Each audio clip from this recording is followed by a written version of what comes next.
ఈ programme Joyce Meyer ministries partners మరియు friends ద్వారా స్పాన్సర్ చేయబడింది. మీరొక వ్యక్తిగతమైన వారుగా దేవుని వద్ద మీకోసం ఒక ప్రణాళిక ఉందని నమ్మండి. అదేదో వేరే ఇంకెవరి కోసం అన్నట్లు కాకుండా దేవుడు ఏం చేస్తున్నాడో ఆయనకి తెలుసు. ఆయనకు సంకల్పం ఉంది, ఒక కారణం ఉంది. దేవుడు చెడువి చేయడు, అయితే చెడు నుంచి ఆయన మేలుని చేయగలడు. మనం గాని ఆయన అలా చేస్తాడని నమ్మితే.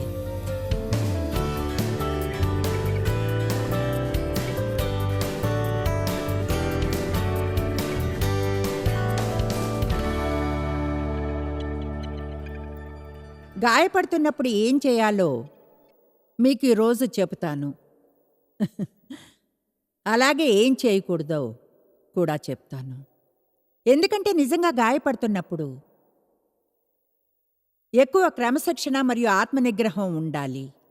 మీరు ఏం చేయాలో తెలిసినప్పుడు దాన్ని చేయడం, అంతేకాని ఏదో చేసేసి మీరు ఫీల్ అయినట్లు చేసి ఇలా అనడం కాదు. ప్రస్తుతమందు సమస్త శిక్షయు దుఃఖకరంగా కనబడిన గాని సంతోషకరంగా కనబడదు. అయినో దాని యందు అభ్యాసం కలిగిన వారికి అది నీతియును సమాధానకరమైన ఫలమిచ్చును. ఆత్మనిగ్రహం అంటే మనల్ని కంట్రోల్ చేసుకోవడం.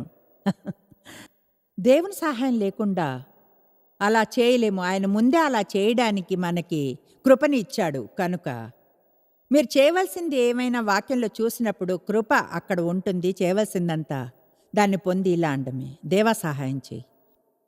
ఈరోజు ఒక స్టేట్మెంట్ చేస్తాను, పలుసార్లు చేయాలందో. ఒకవేళ మీకు ఈరోజు చెప్పేది ఇక్కడ అట్లాంటాలో ఏదైనా గుర్తున్నా లేకున్నా దీన్ని గుర్తుంచుకోండి.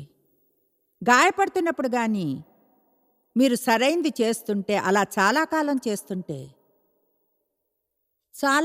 చేస్తుంటే నరకంలోని ఏ అపవాది మిమ్మల్ని రాజభవనానికి దూరంగా ఉంచలేడు.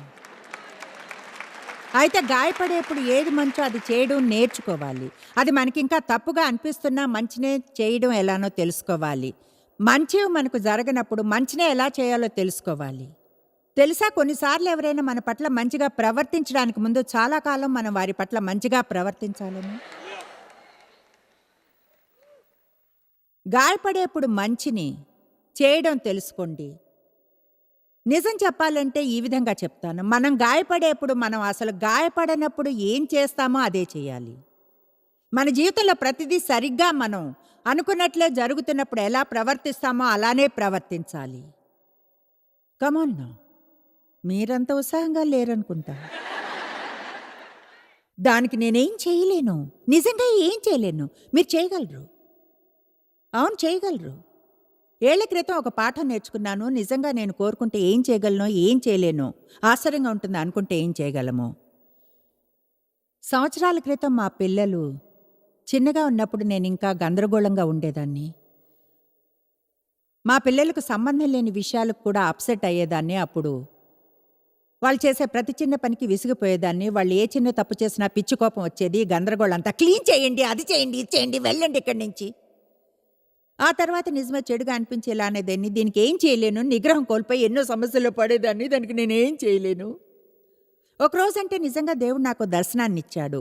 మేము చర్చికి వెళ్తున్నాం. నాకు అక్కడ పాస్టర్ చాలా ఇష్టం. నిజమే, మీ పాస్టర్ మీతో మంచిగా ఉండాలనుకుంటారు, నన్ను బోధించమనేవారు. అందుకని ఆయన సహాయం కావాలనుకున్నాను.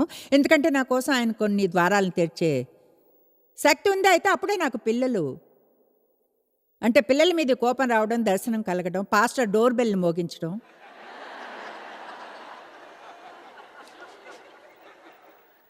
మీకో విషయం చెప్తాను, నేను ఆ కోపం నుంచి వెంటనే బయటకు వచ్చాను. మీరైతే చూసి అవాక్కైపోతారు. నాకు తెలిసి ఏం చేస్తుండేదాన్ని, తలుపు దగ్గరికి వెళ్ళి తెచ్చి, పాస్టర్ దేవునికి స్తుతులు, ఓ దేవునికి మహిమ, మీరు ఈ రోజు వచ్చినందుకు సంతోషంగా ఉంది. ఓ అవును, ఓ పిల్లలు వాళ్ళు వాళ్ళ గదిలో ఆడుకుంటున్నారు, ఎంత మంచి పిల్లలు. ఇప్పుడు దాని నుంచి ఏం నేర్చుకున్నానో తెలుసా? నేను మీకు చెప్తాను.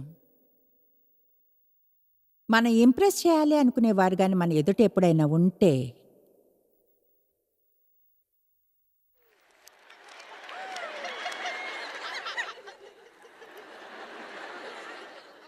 కమాన్, మీరు ఇంటి తలుపుల వెనుక చేసే కొన్ని పనులు ఏవైనా నా ముందు చేయగలరా? లేదే. ఆశ్చర్యంగా ఉంటుంది సడన్గా ఎంత ఆత్మనిగ్రహం వస్తుందో అప్పుడు ఎలా ప్రవర్తిస్తామో చూస్తే. కనుక మన ప్రవర్తనను మనదిగా చేసుకుని దానికి బాధ్యత వహించి ఇలా యాక్ట్ చేయడం మానేయాలి. నేనేం చేయలేను, నన్ను కంట్రోల్ చేసుకోలేను. దేవుడు మనకు ఫలాన్ని ఇచ్చాడు, పరిశుద్ధాత్మ శక్తి చేత అది మనలో ఉంది.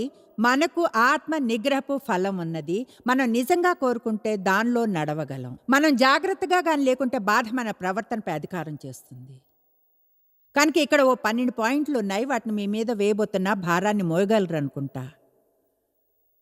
ఫస్ట్ పాయింట్, గాయపడుతున్నప్పుడు పిచ్చిగా అయిపోయి కోపంలో ఎదురు దాడి చేయకండి. గాయపడుతున్నప్పుడు జీవితంలో ఎలాంటి హద్దులు ఉండాలని అనుకోము. అయితే బ్లెస్ గాడ్, నాకు ఇష్టం వచ్చింది నేను చేస్తానంతే. కమాన్ నో, మీరు ఇది అర్థం చేసుకుంటారు. నేను తినాలనుకునేది ఏదైనా నేను తింటా. అయితే అది ఏం మంచి చేస్తుంది చెప్పండి? మీ బరువు పెరుగుతుంది, రేపు మీ మీద మీకే కోపం వస్తుంది.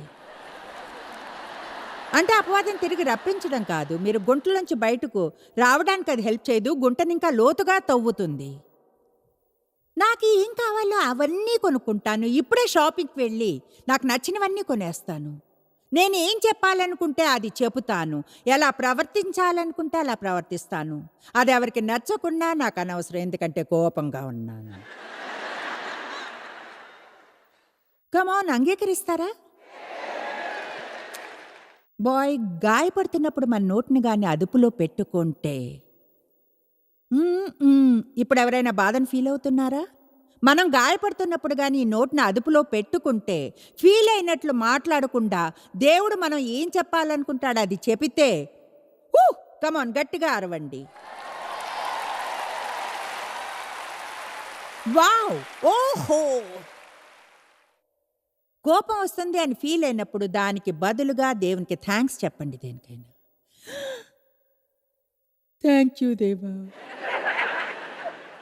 థ్యాంక్ యూ దేవా, నా పట్ల ఇంత మంచిగా ఉన్నందుకు.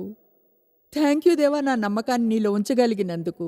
ఈ సమస్యను నువ్వే చూసుకుంటావని నమ్ముతున్నా. థ్యాంక్ యూ దేవా, thank you, thank you, thank you, thank you దేవా.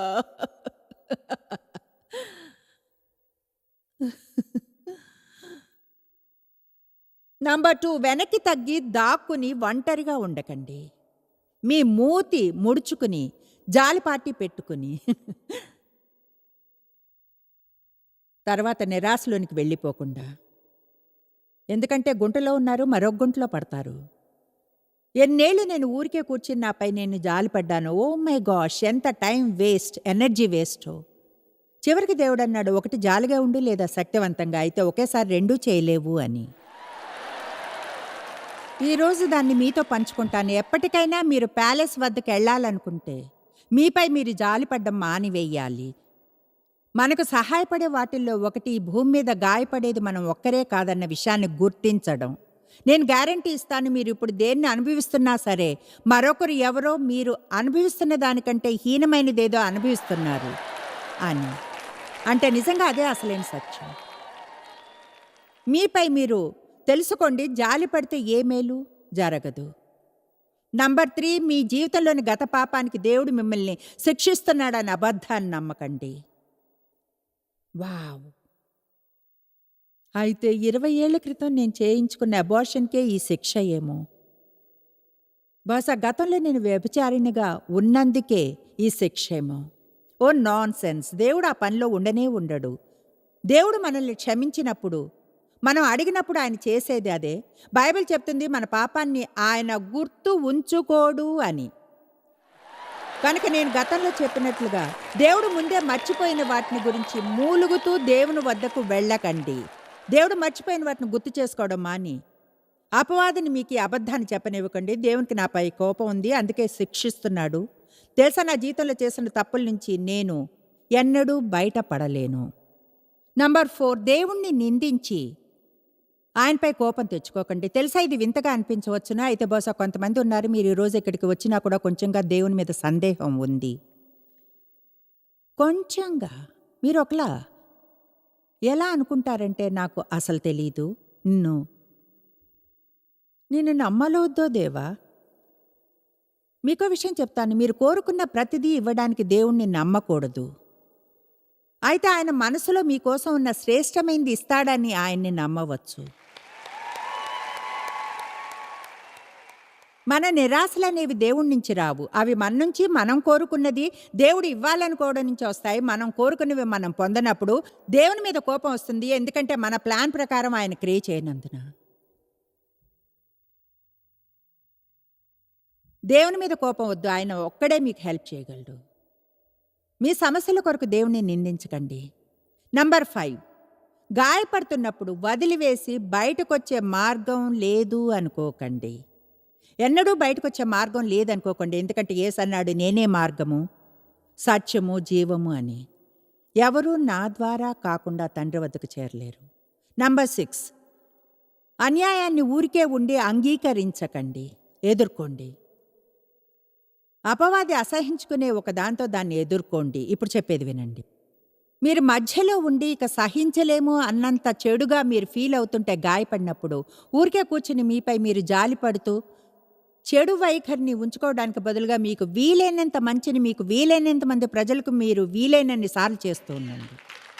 అపవాదిని ఓడించడానికి మంచి మార్గం లేదు, ఇంతకంటే అతన్ని దుఃఖపరిచే మార్గం. ఎంతమందికి అపవాది మీకు చేసిన దానికి వెనక్కి పొమ్మనాలనుంది? ఆల్ రైట్, మీరు అలా చేయగలిగే ఒకే ఒక మార్గం మీకు వీలైనంతగా మీరు మంచిని చేయడమే. కీడుని మేలుతోనే జయించగలము. అదొక్కటే మార్గం. నేను ఒక మనిషికి హెల్ప్ చేసిన ప్రతి ఒక్కసారి అపవాదికి కన్నెర చూపుతూనే ఉన్నానా నా బాల్యంలో అతడు చేసిన దానికి. అంటే మిమ్మల్ని గాయపరిచే ప్రతి వారిని అసహించుకుంటూ అపవాదిని వెనక్కి తోయలేరు. చెడు వైఖరిని ఉంచుకుని అతన్ని వెనక్కి తోయలేరు. అలాగే జీవితం అంతా మీపై జాలిపడుతూ గడిపినా మీరు అనుభవించే వాటి నుంచి వెళ్ళని ప్రతి ఒక్కరి పట్ల మీరు అసూయపడే అపవాదిని వెనక్కి పంపలేరు. దేవుణ్ణి నమ్మండి. మీరు ఒక వ్యక్తిగా దేవుని వద్ద మీకోసం ఒక ప్రణాళిక ఉందని. అది వేరే ఎవరి కోసమో ఉన్న ప్లాన్ లాంటిది కాదు. దేవుడు ఏం చేస్తున్నాడు ఆయనకి తెలుసు. ఆయనకు సంకల్పం ఉంది, ఒక కారణం ఉంది. దేవుడు చెడువు చేయడు. అయితే చెడువు తీసుకుని మన మేలు కొరకు చేయగలడు, మనం గాని ఆయన నమ్మితే. అదే మీ విజయం. కమాన్, గట్టిగా స్తుతులు చెప్పండి. ఇప్పుడు కొన్ని ప్రత్యక్ష విషయాలు అత్యంత ముఖ్యమైనవి అని నేను అనుకునేవి. ఎందుకంటే నా కోపం తెప్పించేవి కొన్ని ఈరోజు జరుగుతున్నవి కనుక కొన్ని సిద్ధాంతాలు కనుమరుగైపోయాయి. ఏవైతే ఒక సమయంలో నా జీవితంలో చాలా ముఖ్యమైనవి, ఇప్పటికీ ముఖ్యమైనవే, అయితే అవి చాలామందికి అంత ముఖ్యమైనవిగా అనిపించడం లేదు. నంబర్ 7, గాయపడుతున్నప్పుడు ఒప్పందాలను ఉంచుకోండి.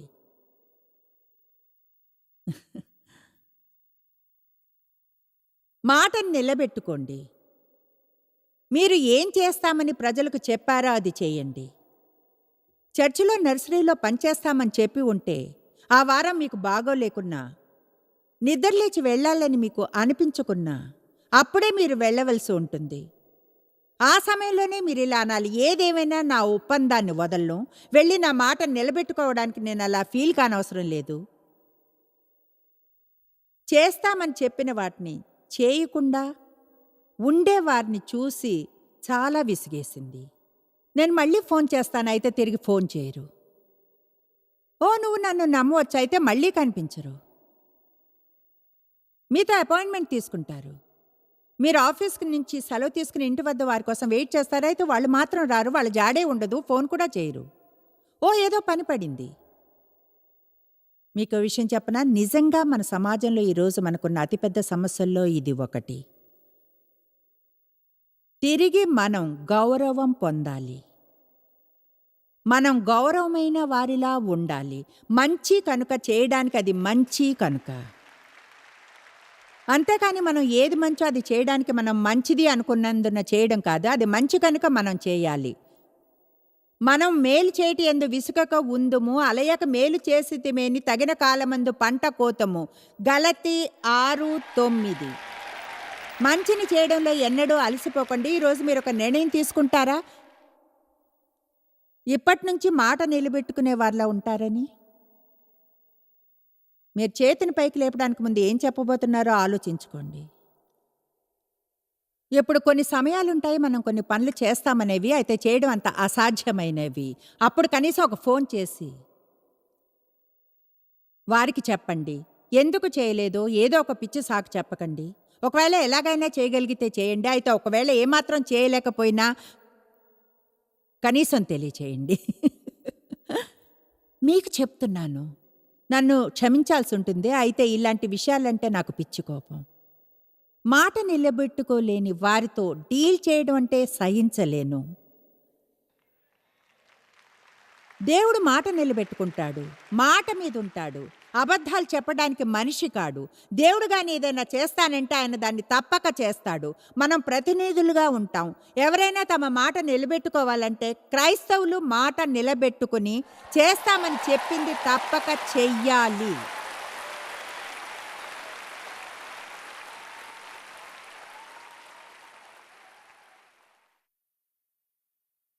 మీ నిజాయితీని అంటిపెట్టుకుని ఉండండి. ఈ సమయాల్లోనే స్వభావాన్ని పెంచుకుంటాం. ఈ సమయాల్లోనే మనం పరిణతి చెందుతాం. తెలుసా, బాగా గాయపడుతున్నప్పుడు దానికి సహించలేమని ఫీల్ అయినప్పుడే మీరు వెళ్ళి మీ ఒప్పందాలను నిలబెట్టుకుని దేవుడు చేయమన్నది చేయాలి. ఒకవేళ ఎక్కడికైనా పారిపోయి కోపంతో అరవాలనిపించినా సరే, మీరు ఇలానూ అనవచ్చు, నేనిప్పుడు ఆత్మికంగా ఎదుగుచున్నాను, ఎదుగుచున్నాను. ఈ రోజు తర్వాత నేను రాజభవనానికి మరొక రోజు దగ్గర అవుతాను. ఆమేన్. గుంట నుంచి మరొక గుంట వరకు మీరు రాజభవనానికి వెళ్ళలేరు మధ్య నుంచి వెళ్లకుండా మీరు అక్కడికి చేరుకోలేరు. మనందరం మధ్య నుంచి వెళ్లాల్సిందే. ఈరోజు చెప్తున్నాను, మధ్యలో మీరు ఎలా ప్రవర్తించాలో, నిజం చెప్పాలంటే మధ్యలో ఎలా ప్రవర్తిస్తారన్నదే కొంతవరకు నిర్ణయిస్తుంది అక్కడికి చేరుకోవడానికి ఎంతకాలం పడుతుంది అని. కనుక మనందరం మేలుకుని వెంటనే మంచిగా ప్రవర్తించడం మంచిది. ఒక విషయం తెలుసా, మీరు చాలా సంవత్సరాలు అక్కడ ఉండి ఈ ప్రయాణాన్ని చేస్తుంటే, నేనిప్పుడు వెనక్కి చూస్తే ఎన్నో విషయాలు నాకు అర్థమైనవి ఉన్నాయి. వాటిని జిప్ తీసి మీ లోపల ఫుల్లుగా నింపి జిప్ వేసి మిమ్మల్ని బయటకు పంపాలని ఉంది. అయితే ఏమిటో తెలుసా, అవి మీకేమీ కావు ఒకవేళ మీరుగా వాటి నుంచి వెళ్ళకుంటే తప్ప. మేం చేయగల శ్రేష్టమైంది మీరు వదిలివేయకుండా ప్రోత్సహించడమే. బహుశా మీరు వేటిని అనుభవిస్తున్నారో వాటిని గురించి మీకు వివరించడానికి ప్రయత్నించడం. ఎందుకంటే అసలేం జరుగుతుందో కనీసం మీకు అర్థం అయితే మీరు ఇప్పుడు వదిలి వెళ్లకుండా ఉండేలా చూసుకుంటారు. కనుక చెప్తున్నాను, మీరు గాయపడుతున్నప్పుడు మీ జీవితంలో ఇతర సమయాల కంటే అదే సమయంలో మీరు మంచిని చేయవలసి ఉంటుంది. అంతా బాగా ఉన్నప్పుడు అందరూ మంచిని చేయాలనుకుంటారు. అయితే చాలామంది వారికి జరిగేదంతా చెడుగా అనిపించిన మంచినే చేయాలనుకునేవారు లేరు. కనుక చూడండి, నేను ఇలా అనడం లేదు ఏమనంటే మనకి చెడు రోజు ఉండదనో నిరాశ కలిగే సమయం ఉండదనో. అయితే తెలుసా, మీరు వెంటనే ఆ విషయాలను వదిలేసి వెంటనే యేసుని అనుసరించగలరు. ఒకవేళ నిజంగా తెలుసుకుంటే అలాంటి విషయాల్లోనే మునిగిపోయి ఉంటే కలిగే అపాయాలను, నాపై జాలిపడ్డానికి నా జీవితం లేకపోయి టైం వేస్ట్ చేయడానికి లేదు.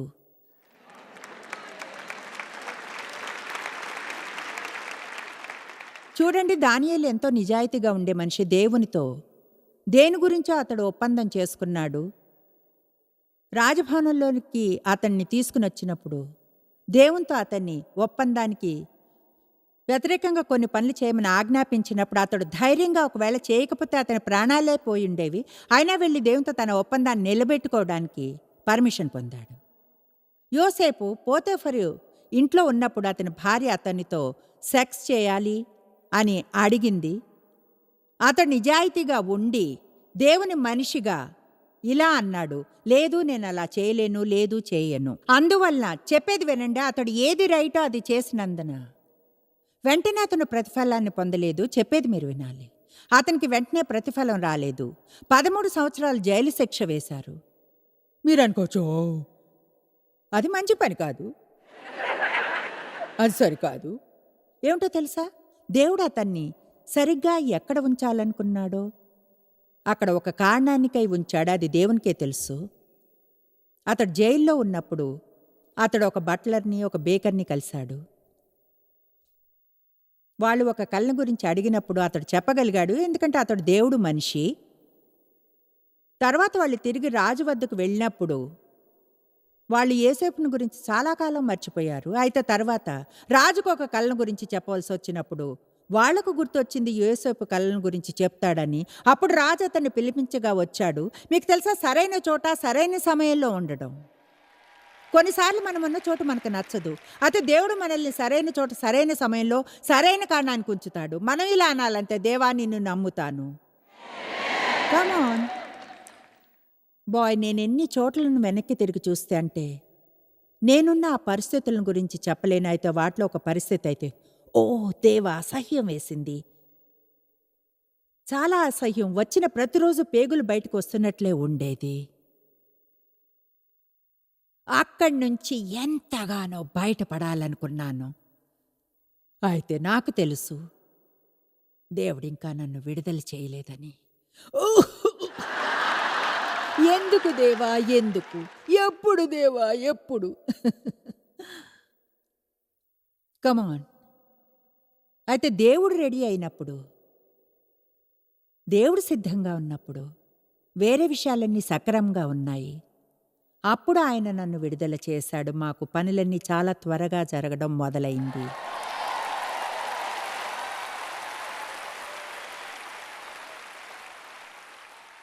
ఏదో కష్టంగా ఉందన్న దాని నుంచి దూరంగా పారిపోకుండా అక్కడ ఉండడం ఇష్టం లేనందున.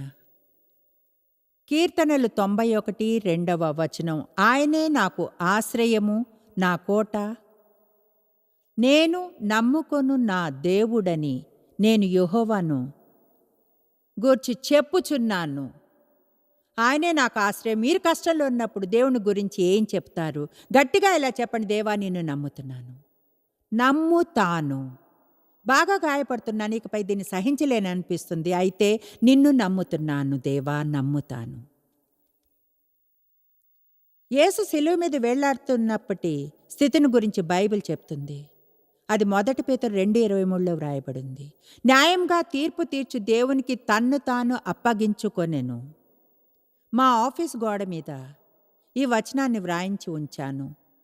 న్యాయంగా తీర్పు తీర్చి దేవునికి తన్ను తాను అప్పగించుకొనెను.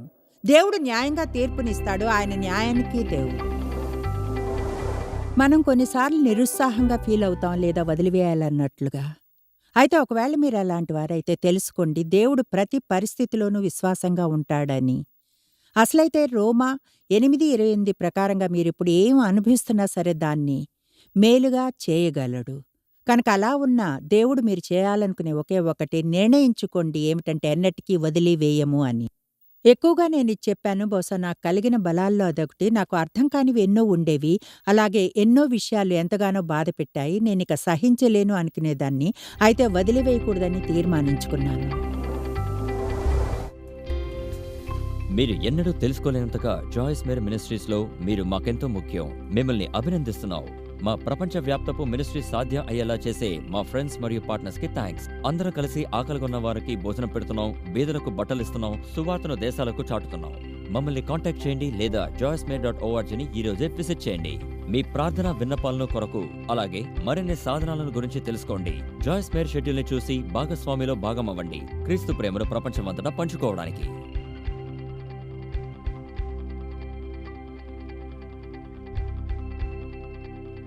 ఈ programme Joyce Meyer ministries partners మరియు ఫ్రెండ్స్ ద్వారా స్పాన్సర్ చేయబడింది.